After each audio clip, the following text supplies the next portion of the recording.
Hello, I'm Mike, and this is Will. We're the Tabletop Donkeys. Hello. Bringing you issue 52 of Warhammer Age of Sigmar Mortals magazine today, and with this issue we've got a set of 10 Chainrasps for the Nighthaunt, bringing our total up to 20 with the magazine. It's actually also the last sprue of the Soul Wars box if you're interested. You can see them in the game for this issue by checking the description for a time code or using the chapter bar below. But having a look in the issue now. First up, we have some background on the Lord Aquilors, or Lords Aquilor. These are the leaders of the Vanguard Chambers. It's basically their equivalent of the Lord Arcanum. It mentions how some of them are actually Lord Celestant, who are the leaders of the Warrior Chambers, who showed particular cunning and ingenuity, and so were reforged into Lords Aquilors, and they are noted for their intelligence and tactical ability. Here's some more of the Book of the Dead, talking about wild geists. So these are ghosts that inhabit Shyish that aren't actually under Nagash's control, but he just likes the fact that they hate the living, so he leaves them alone, really, I guess. We have spirit hosts, which are sort of collections of lesser spirits that have formed together. And we have banshees, and then particularly powerful rogue spirits will become cursed champions. Now, there was some background on the Spiral Crocs in the Realm of Battle. This is actually sort of talking about how the Spiral Crocs got its shape when a great beast called the Load Griffin was chased to the realm and made it its home and caused the land to rupture. And it talks about how some of the tribes were able to become very wealthy and powerful, but eventually some of the Dwarven inhabitants tried to slay the Load Griffin, and eventually they gathered together some of their most powerful wizards in order to try and kill it. Unfortunately, the ninth wizard turned out to be a Tzeentchian Gaunt summoner, and though they were successful in killing the Load Griffin, it caused a great rift to open and allow demons to pour forth into the realm of metal. And then we have the build guide for the Chainrasps. This guide does tell you to build a Dread Warden. Technically you don't have to because you do get parts for a generic Chainrasp, but the magazine does intend you to have 2 units of 10 rather than a single unit of 20. But otherwise the build guide's exactly the same as it is for the ones you got ages ago in issue 2. And then the painting guide's pretty similar as well to other Nighthaunt. It's just painting them up to the same standard as the others. And I imagine you could go back and finish off any you hadn't painted up to this standard so far. But there you can see them there, and they look pretty good now. You've got mostly completed, apart from some of the flames on the Dread Warden. Well, that issue, quick look at the issue over. It'll be on to our game for this issue, and we've got some new rules to learn.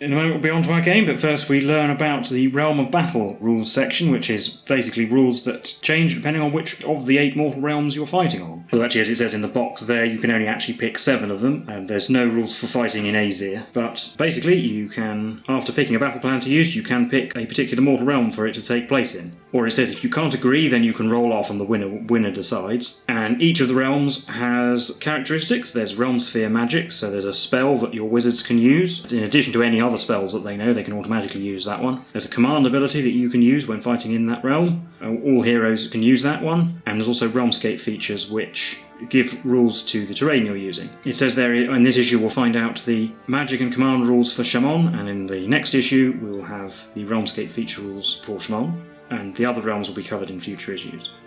And there's a tutorial here which just explains all of those in more detail, so yeah, the magic, command and the Realmscape features. And it also specifically says that for Realmscape features, all terrain pieces have the Realmscape rule in addition to anything on their war scroll or from the scenery table that we've been using. And here we have the Realmscape rules for Chamon, the Realm of Battle, at least the magic and the command ability. So the Realm Sphere magic is a spell called Metamorphic Warding, and as before, every wizard in the Realm of Battle can use this spell, in addition to any other spells they know. It has a casting value of 7. It is successfully cast. Pick a friendly unit wholly within 12 inches of the caster invisible to them, and you can add 1 to save rolls for that unit until the start of the next hero phase. And the command ability is called Living Blades, and again, every hero in the Realm of Battle can make use of this.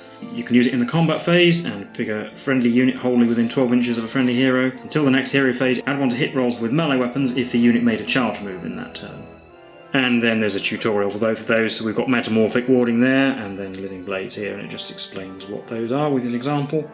But then we've got the story behind our game. The ongoing fighting in the Sigurn in the Realm of Metal has caused surges of magic from within the realm, and both of the sides are seeking to harness this newfound magical power for their own purposes. So we've actually got another double page spread here showing us how the battle for the Sigurn is going. The text on the left-hand side is just saying that both sides are trying to harness the magic for their own purposes. The Stormcast Eternals apparently have secured the Glitter Mine and the Ark, which we fought over before, and the Nighthaunt have not managed to acquire the reserves of Chamonite Realm Stone that they've been trying to get hold of. And then there's an updated map here showing some of the developments, and in particular in the centre there's a Nighthaunt launching a large attack towards the Ark. And then we're on to our battle plan, The Realm Awakens. So, for our armies, the Nighthaunt have the Knight of Shrouds on Ethereal Steed, 2 Dreadblade Harrows, 5 Glaive Wraith Stalkers, and 2 units of 10 Chainrasps, so using the new ones we got with this issue. Whereas the Stormcast Eternals have a Knight Incantor, the Lord Arcanum on Griff Charger, 5 Sequitors, 5 Liberators, and a Celestar Ballista. And then we have a 3-mat battlefield here, with the usual 6-inch territory on the long edge, and 3 objectives, one in the very middle, and one on the, if you like, the middle of the intersection of the boards. It explains which terrain to set up here, so we'll see that on the battlefield in a second. Nighthaunt start deploying first. Game lasts for 4 battle rounds, and there's quite interesting victory conditions for this game. The Stormcasters get a victory point every time they successfully cast the Metamorphic Warding spell, which is the realm spell we learnt about a couple of pages ago. Whereas the Nighthaunt get a victory point every time they use the Living Blades command ability. Again, that's the Realm of Metal command ability. And at the end of the game, each player scores 3 victory points for each objective they control. So potentially 4 victory points on offer for either the spell or the command ability, and then 3 for each objective. But that's it for the battle plans, so we will set up the board and the armies and we can get straight to the game. So here are our boards set up. You can see there's the 3 objectives across the central board there, and then terrain in the centre. We've got one of the Azerite ruins there and the bell tower. A little bit further down, the statue of Sigmar, and we did use the scenery table. We rolled for that and we got a 3, which is inspiring, so that's the +1 bravery within an inch. Having a look on the left-hand board, we've got the other Azerite ruin, and we actually split the Sigmarite ruins up because they don't have war score, it doesn't specify how they're deployed. And we rolled for the random effect for those as well, so this one is a 5. It's a 6+ roll to ignore wounds or mortal wounds inflicted for models within an inch. I can't remember what it's... Mystical. And finally the other board, there's the Fallen Statue Head, which is deadly, which is result 4, which is... If you end a move within an inch of it, you roll a dice, and if you roll a 1, you take 2 mortal wounds. And then the other part of the Sigmarite ruins down here, which is result 1. Which is damned. You can choose a unit within an inch of it to take D3 mortal wounds, and they reroll hit rolls of 1. And then the Nighthaunt had to deploy a unit first, so we'll show you their deployment. So the bulk of their forces in the centre. Yeah, and we've got both units of Chainrasps. They asked me which one's the new one, which one's the old one. We have the Knight of Shrouds, who'll be my general, and one of the Dreadblades. And over on my right, I've got the other Dreadblade. All the way over on my left, I have the 5 Glaive Wraith Stalkers. And the Stormcast deployment is a little bit more compact. We've got the unit of Liberators and the unit of Sequitors up front, the Knight Incantor behind the Liberators, the Lord Arcanum, who will be my general in the middle, and then the Celestar Ballista at the back. So we'll be on to the first battle round, where we have to roll off to see who gets the priority. I've rolled 6. Well, you finished deploying first. Yeah, actually that's true. I finished deploying first, so I'll automatically get the choice if it is. The Nighthaunt rolled a 2, and I think we'll make the Nighthaunt go first so that they move into range. At least they might. So on to Nighthaunt, turn 1. So I'll start in my hero phase. I go into command point, and then in the movement phase, there's some movement. So this unit of Chainrasps has sort of moved across a little bit, still staying out of range of the rapid fire mode of the Ballista. And the other unit of Chainrasps is going to hide behind the ruin with the 2 heroes. Over on the right, the Glaive Wraith Stalkers ran, and they're going to get closer to the Stormcast. Now, over on the left, the Dreadblade Harrows moved up into the ruin. And technically there is a combat phase, even though nothing happens in it. I could choose to use the command ability and gain a victory point, but I'm not going to do that just yet. Yeah, because at least at the moment with the magazine we're playing 2nd edition Age of Sigmar still, so you can use the same command ability more than once in the same phase, so the Nighthaunt could just use the command ability twice in one turn if they want to. But anyway, that'll be the end of their turn, so on to Stormcast turn 1. So into my hero phase, we're going to command point, and then we've got some spells to cast. We'll start with the Knight Incantor doing Spirit Storm. So it needs a 7. We get a 7. No Nighthaunt within 18 inches to take a mortal wound, but they will reduce their run and charge rolls by 1 until my next hero phase. And the Lord Arcanum will try and cast Metamorphic Warding to try and gain me a victory point. No, he needed a 7 and he rolled a 6, which is a failure, fortunately, so no victory point for me. And then moving up a little bit, we're just advancing our battle line. Not even the full 5 inches they can go, because we don't need to get too close yet. The Lord Arcanum has just kind of come into the middle like that. And the Ballista moved a little bit. Doesn't have quite enough movement to get within an inch of the mystical terrain, unfortunately. And then we'll be on to the shooting phase. The Ballista can't really see anything that's hiding behind the ruin. Sort of see the Knight of Shrouds, but only really the top of his helmet, so give him the benefit of the doubt for that. So I'm going to shoot the Dreadblade Harrow who's out on the flank. Not within 18, so we've got 1 shot that hits on a 3, because he doesn't get lookout, so he's not near anything. Oh, a 2, he missed anyway. But that's it, there's no charges, obviously, nothing else to do in my turn, so that's the end of the battle round. So, on to the second battle round, we're rolling off. I rolled 4. Get in the box. I got a 1. And I'm going to make the Nighthaunt go first, because I am too far away to do any charging or anything like that if I move up. So, on to Nighthaunt turn 2. So again, command point in the hero phase. I'll start the movement phase with the Dreadblade that's over on the left of the board. He's just going to move, so he's out of 18 inches of the Knight Incantor. Could have moved up to try and charge Ballista, but it probably would have been a 9-inch charge. And then in the middle, the Chainrasps as well, the ones behind the ruin are shifting. So they're still behind the ruin, but are shifting, so they're out of 18 inches of the Knight Incantor, as are the other ones. And the 2 heroes have gone over to be with the other Chainrasp unit. And over on the right, the Glaive Wraiths are going to move a little bit closer to the objective, but they don't need to be on it just yet. But again, no charges or anything, and I'm not going to use the... No, I'm not going to use the command ability yet. So on to Stormcast turn 2. So I'm up to 2 command points in my hero phase, and then with the Knight Incantor, we're going to try and cast Metamorphic Warding this time, rather than Spirit Storm. So she needs a 7 to cast this as well. Right, she failed again, so no victory point again. And then we've got the Lord Arcanum, who will try and cast Arcane Bolt. He needs a 5 for that. He got an 8, so that goes off. Does D3 mortal wounds because it is Prime Electrids, and I think the only enemy unit within 18 that he can see is the Chainrasp unit near the 2 heroes. So they take D3 mortal wounds, 1. This one? And then for movement, we're going to be a bit dramatic. The Lord Arcanum has moved all the way up to here, so possibly going to charge those Chainrasps. The Liberators and the Knight Incantor ran to keep up with him, so I will take that objective in the process, or I will at the end of the turn, but obviously now it's good enough. And the Secretors are going to hang back a bit. They've just shuffled across slightly, and the Ballista has moved towards them and away from the Dreadblade Harrow, who's lurking on the flank. So then on to the shooting phase, where the Ballista will shoot at the same Dreadblade Harrow again as it did last turn with a single shot. Hits on 3. It did this time. So that is D6 hits for 2. These wound on 3s, 1. 4 plus save. Made it. And that brings us on to the charge phase, where the Lord Arcanum will declare a charge. So his charge roll is a 5, that's definitely not enough, but I have a command point to spend, so I'll re-roll that. Into a 7, I'm probably going to have to measure that.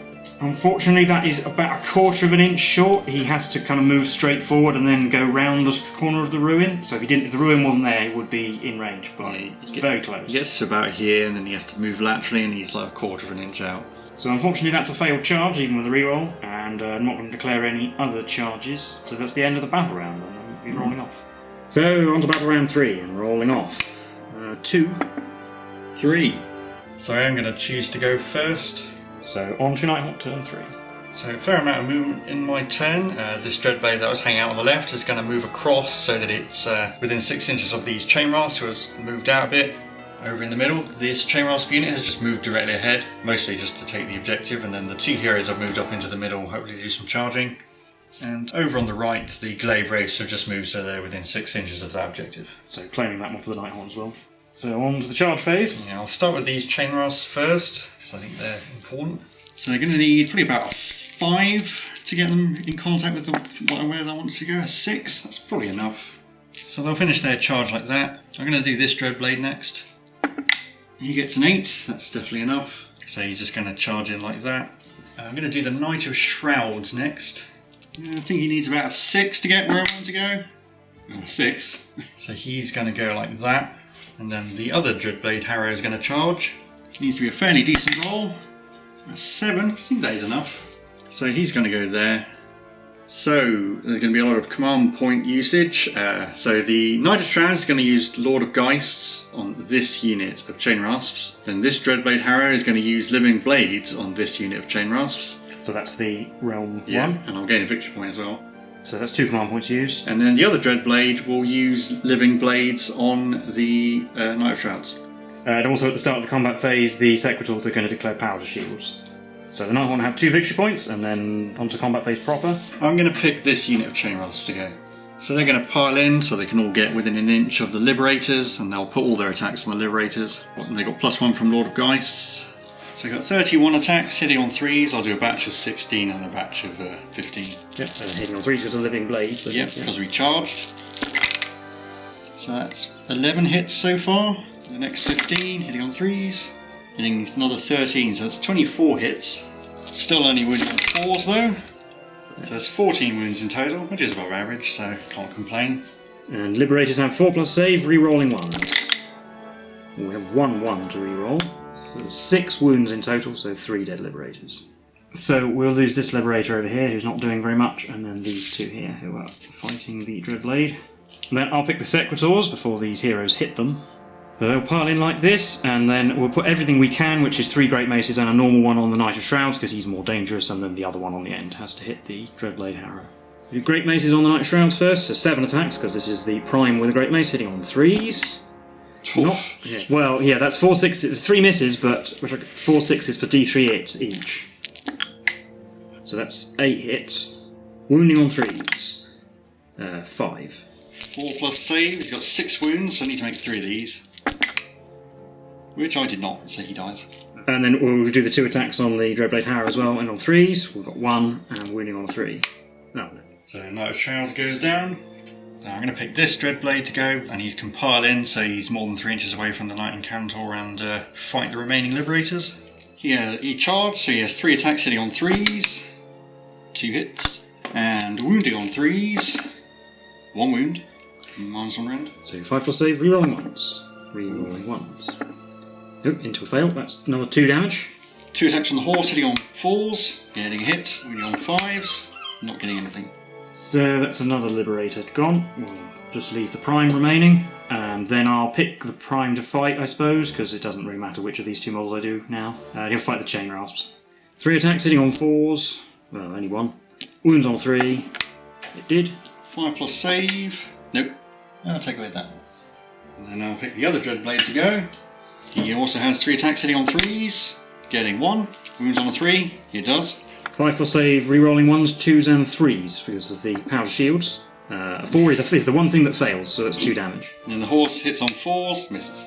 Well, so we'll kill this one on the end, but he won't actually die because we'll use Cycle of the Storm from Lord Arcanum to keep that one alive. And then that just leaves the Lord Arcanum to fight. Obviously he's going to attack those Chainrasps. He has 4 attacks with his Ether Stave, I think. Hitting on 3s, getting 3. Wounding on 3s, just 1. 5 plus save, nope. It does D3 damage. 1. His Griff Charger fights as well. It has 3 attacks that hit on 3s, 6s do a mortal wound instead. So there's a mortal wound and a hit. And the wound is on 4, yes that is a wound. 5 plus save, nope. So another damage. So that's 3 damage total. So I'll do 1, 2, 3. So on to the Battle Shock phase. The Liberator Prime would have to take a Battle Shock test. I'm just going to spend my command point to keep him there, because models on the objective are what counts in this game at the end of it. So that's the end of Nighthaunt turn 3, on to Stormcast turn 3. So gain a command point back up to 1, and then we'll try and do Spirit Storm with the Knight Incantor first, needing a 7. Getting a 6, doesn't go off. And I'm not going to try and cast Metamorphic Warding this turn, because I really think I need to do Mortal Wounds, so we're going to try and do Arcane Bolt with the Lord Arcanum, needing a 5. Getting a 7, so D3 Mortal Wounds. I'm going to do that to the Chainrasps right next to him, I think. Try and clear them off the objective, so D3 for 3. So I'll take away those 3. In my turn, the only movement is the Ballista will shuffle ever so slightly closer to the action, and in the shooting phase, it's going to shoot at the unit Chainrasps, the 3 remaining ones. Because if I clear them off, then the Lord Arcanum is actually free to charge, because he won't be within 3 inches of them anymore. So we are within the 18-inch 4-shot profile range now, so we'll do that. So 4 shots hitting on 5s. 2 hits, so this is going to be 2d6 hits, which is probably more than enough for these Chainrasps. 8. So 8 hits, wounding on 3s. Only 4. Well, here we go. Can I make 2 5 plus saves? No, can't make any saves. No, they're all dead. That's the end of those Chainrasps, which does leave the Lord Arcanum more than 3 inches away from Dreadblade Harrow. So that brings us to the charge phase, where he will charge. He rolls a 4. I don't think I need this command point for anything else, so I'm actually going to re-roll this into an 8. Right, that's good. Right, that will bring him over here, which is where I actually wanted him. And then the Knight Incantor will declare a charge as well. She just needs a 3. Yeah, that's good. Yeah. So she will go over here and engage this Dreadblade over here. Then we're on to the combat phase. The Sequitors are going to do power to weapons, and I'm going to pick them to fight first. So they'll just surround the Dreadblade Harrow like this. And then we've got 7 attacks with Great Maces hitting on 3s, re-rolling misses. There's a couple of 6s already. And the third 6, so they all hit, and 3 6s. 6s are D3. They're 3 each, so that's 13 hits in total.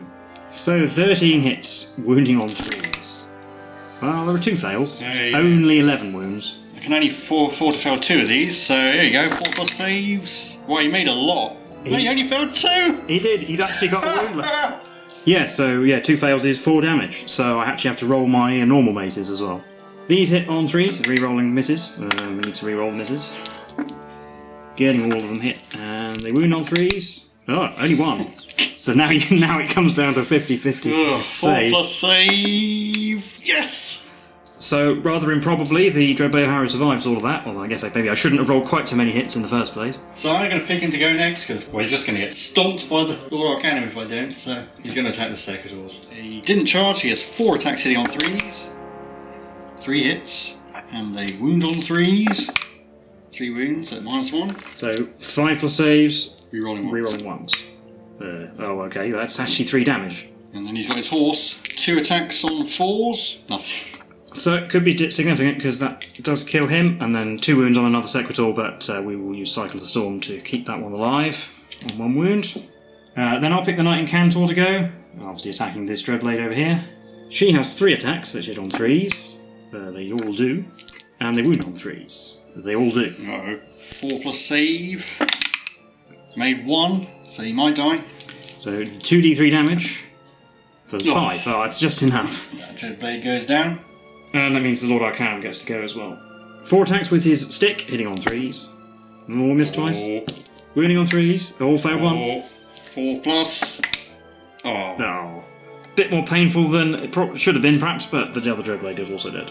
And that'll be the end of my turn. And at the end of the turn, I take control of the leftmost objective. But that is the end of the battle round as well. So we're rolling off for the final one. Battle round 4, rolling off. I rolled a 1. So. I rolled a 5. I'm going to make you go first because if I have any models left, I will be able to counter them in the final turn. So on to Stormcast turn 4. Well, with the Nighthaunt, we're actually going to try and cast Metamorphic Warding again, needing a 7. No, that's a 4. I've failed to cast that every time I've tried. No victory points.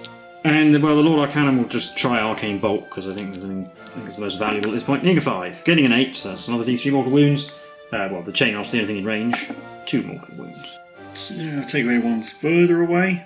Movement's very straightforward. The Lord Arcanum is going to go all the way over there. He might try and charge the Glaive Wraiths just to try and take them out. And then the Secretors have moved up towards the Chainrasps. If we can kill enough of them, we take this objective. The Liberator Prime and the Nighthaunt both ran, just getting themselves on the objective because the charge will be far too big. And the Ballista's not going to move, but in the shooting phase it will shoot at the Chainrasps. 4 shots, hitting on 5s. Getting 2 again. Wounding on 3. Oh, sorry. D6 hits each. That's only 4. Wounding on 3s. 3. 5+ saves for Chainrasps. Can I make one this game? Oh, I can make 1. 2 dead. Then onto the charge phase, we'll charge with the Secretors. Yeah, they rolled a 10. They'll charge into the Chainrasp like that, and then the Lord Arcanum will charge as well. He rolls a 2, which is not enough in any circumstances. So he's had to reroll every charge he's made. Yeah, this is the 3rd time we're going to be rerolling his charge. A 9, right, that's better. So he'll go over here and take on these Glaive Wraiths. And so that brings us to the combat phase. At the start of it, we'll do the Secretors' powered weapons. I'm not going to blow up any Spirit Flasks. Then we'll pick the Secretors to attack the Chainrasps. 7 attacks with Great Maces, hitting on 3s, re-rolling. No 6s so far, but 3 1s to re-roll. I mean, 1 6 to get, which is D3. It's 3, so that's 8 hits. Wounding on 3s. Only 3. Make at least one of these 5+ saves to live. Oh, I made one. The Dread Warden lives. 4 damage so far. 2 attacks from a normal Stormsmite Maul, hitting on 3s, re-rolling, and they both hit. And, no wounds. There is a Chainrasp alive. So the 4 Chainrasps die. Oh, the Dread Warden lives. I'm going to pick the Glaive Wraiths to go. They're attacking a unit that charged, so they get to re-roll hits. So they've got 10 attacks hitting on 4s, re-rolling. And then the re-rolls. All 3s? Yeah. And 5 hits wounding on 3s. Getting 3. 3+ save, no rend. Oh, he's alright. I'll hit back with him straight away. 4 attacks on 3s with his stick. Only 2 hits. Wounding on 3s, 2. 4+ saves. D3 damage each. That's actually 5. Yeah, that's enough to kill them. Dread Warden on the Secretors. Yeah, and the Dread Warden on the Secretors. 3 attacks on 4s. They all hit. Wounding on 4s. 1. 4+ save. Oh. So the Glaive Wraith Stalkers are all dead, and that's the state of the game at the end of Stormcast turn 4. With the Stormcast claiming both of the other objectives. And in my turn, So send the Dread Warden over here, then that objective is contested, so the Stormcast don't claim it. So it's a Stormcast victory, only 6 victory points to 2, rather than 9. Although both of the Nighthaunt victory points were from using command ability, and the Stormcast got none for using the spell, so... But we'll talk about all that in the recap, so we'll go straight into that now.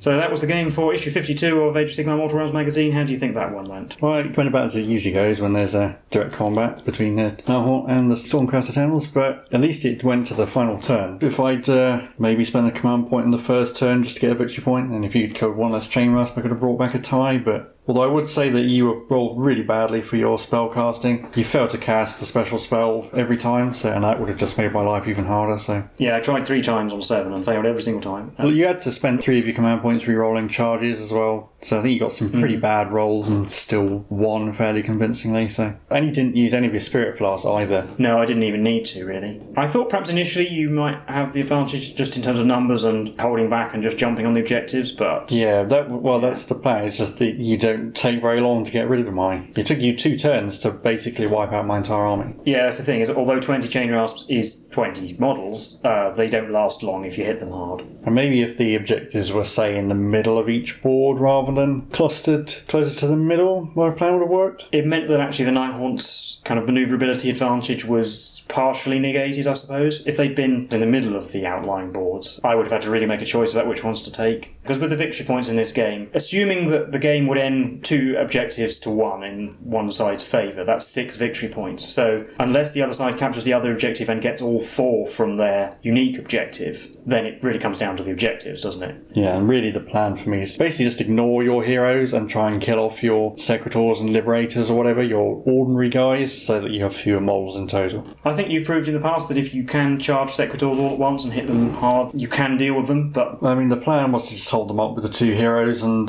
hopefully not give you enough time left to take the other objectives, which I think would work. And my plan with the Dreadblade on the far left was to charge the ballista just to stop it shooting at Chainrasps. And I got to hide behind the ruin as well. I imagine if I wasn't able to hide behind the ruin, you could have shot those Chainrasps and whittled them down. Although I would say that it probably didn't get its points back if it was a point team. No, it actually turned out I think it killed 6 Chainrasps, which is definitely not its points worth. Although I suppose having the shooting was useful in that I got the Lord Arcanum available to charge in the 3rd battle round. I do imagine that these armies were picked more to show off the realm rules rather than to be a totally balanced armies as well. Yeah, quite probably, yeah. And I suppose actually, I could actually technically have used the command ability myself this game, and actually +1 to hit on the charge might have been quite useful. But I never had the chance because I had to spend all my command points re-rolling a charge. It's quite a handy command ability. It's quite useful if you can use it at the right time. Yeah, I mean, it worked really well for those Chainrasps. Stack it with Lord of Geists. And the spell is... totally useless for me. Can't modify saves. Thank you, Ethereal. I mean, just make your Secretors,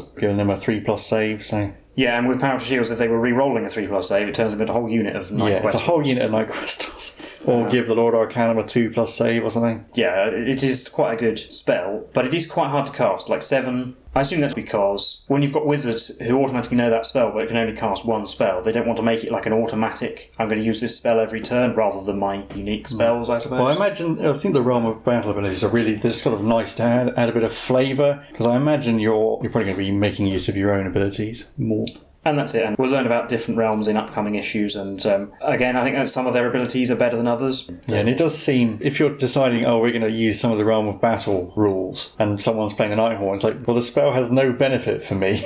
We'll try a different realm. Yeah, I suppose that's the reason why there's a line that says if you can't decide which realm, then you roll off, and as you say, it's just a bit of flavour, and they're not mandatory either. It does say you can choose to use them. From a narrative point of view, it lets you do themed narrative games in a particular realm, I suppose. I suppose you could talk a little bit about getting another 10 Chainrasps. It's quite useful for this Nighthaunt collection, I guess. Yeah, they're a pretty staple unit of Nighthaunt armies, it seems. This is all the Chainrasps we get, and annoyingly, they're pretty fond of giving us 2 units of 10 from now on, which is enough to take maximum damage from the Spirit Flasks, but not enough to get the reroll ones to wound. You're really rather better off getting units of 20. And there are War Scroll battalions that include Chainrasps, and you normally need 20 at least in the unit, so you don't really get enough. Also, a unit of 20, you use 1 command point to get all the guys or something on them, on a whole unit. 20. To get an extra 20 attacks rather than 10. If you didn't buy multiple copies of issue 1, might as well buy multiple copies of this issue because it's still better than buying 10 Chainrasps separately. And the sprue does come with parts, so you don't have to make a Dread Warden if you get want you get a generic one, but they do tell you to make a Dread Warden in the guide, so that's what I did. You could always just use them as a unit of 20 and just remove the extra Dread Warden first, or use one of the Thorns of the Briar Queen to have an extra generic one. It also may be worth noting that this is actually the last sprue from Soul Wars, so we actually finished that box set with this.